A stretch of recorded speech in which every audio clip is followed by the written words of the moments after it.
Hello, everyone. Your Day Weather Podcast on this Wednesday, May 25th, 2022 is being brought to you by Cowboy State News Daily. Cowboy State Daily has more original news content than any other news organization in the state. Check them out at cowboystatedaily.com. Sign up for the daily email newsletter and also check them out on their Facebook page. As we roll through the second half of the week, looking good. But I tell you, if there was any way we could make the three-day weekend start today, that would be good because the next 3 days will bring sun and much warmer temperatures our way. Not much rain in the forecast, as well as the systems that's been around since really Friday have finally moved out and high pressure is going to move in. However, a cooling trend this weekend through Memorial Day with showers, thunderstorms, and mountain snow looking likely. Now, there's going to be a contrast for folks who watch this podcast in the Central and Southern Rockies and the Central and Southern Plains. You're going to stay warm through Monday. For the Northern Rockies, the Northern Plains, the Pacific Northwest, Central and Northern California, Utah, the Northern Great Basin, you're going to cool off. So there's going to be a contrast in this region.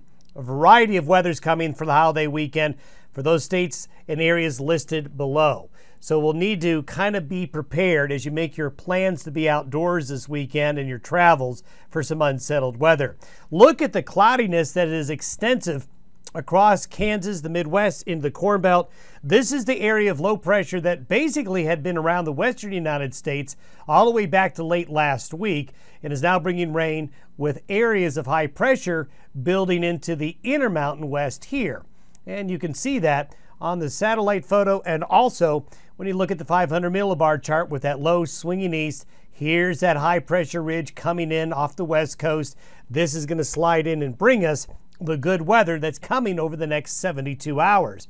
By Friday, southwest winds aloft bring air out of the deserts into the front range and high plains, so it's going to really warm up. There'll be some 80s and low 90s in some areas on Friday.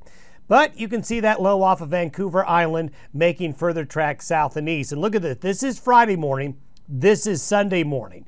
So you can see there's a big push of that low coming south into the Pacific Northwest. Why? Because high pressure is building up into the Gulf of Alaska. This is what happened late last week. So that displaces the low and wants to move it southeast. By Monday afternoon, it's just going to meander across western Utah. This counterclockwise spin in this pocket of cool, moist air is just going to hang around the Intermountain West late in the weekend and likely through the middle of next week. This is the precipitation forecast through next Wednesday morning. So this is over the next 7 days. Couple of highlights here. Look at Montana. Montana really needs more rain, especially in this area right up here, and there's a really good chance over the next week for some good rainfall amounts. Look at that. There's 1 to 2 inches or more potential there. Good precipitation in the Pacific Northwest. And then you can see, this is the common theme this spring. You get along and south of I-70, not much action through the middle of next week, as there's really definitely going to be a change in the weather up here to colder weather, but staying warm here. And the dividing line kind of goes like this over the next 5 days. And yep, it's going to snow. Look at the potential for snow up into the Beartooth Mountains, the Wind River Mountains, the Yellowstone Plateau, the Tetons. Look at the Wasatch and the Uintas have the potential for getting snow up high, and then back into the mountains of Idaho and Montana and back into the Pacific Northwest. Even the High Sierra is going to get a little bit of snow out of this. So if you're going to go into the high country this weekend, especially Sunday, Monday into Tuesday, you get up around 9,000 feet or higher, you're going to get snowed on with this pattern change this weekend. Now let's step you through the temperatures. Just find where you're going to be this weekend on the map, and you'll see where those temperatures are going to be the warmest and where they're going to be the coolest. So this is for tomorrow afternoon. So by Thursday afternoon, it really warms up. This is Friday, even warmer. This is Saturday. You can see an encroachment by Saturday of that cooler wear into the Pacific Northwest, into Idaho, into northern and central California, up into Montana and western Wyoming, while it's still going to be pretty warm Saturday out here on the plains.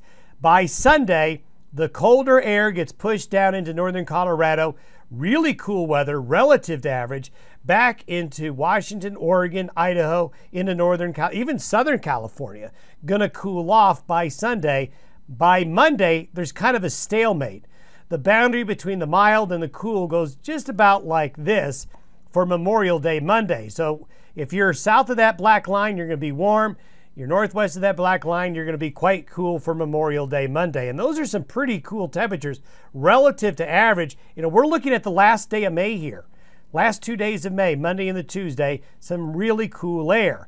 Over the next 10 days, these are the temperature anomalies. And you can see how cool it's going to be across the west all the way up through the 3rd of June. Now, this is going to average in the very warm weather coming the next 3 days.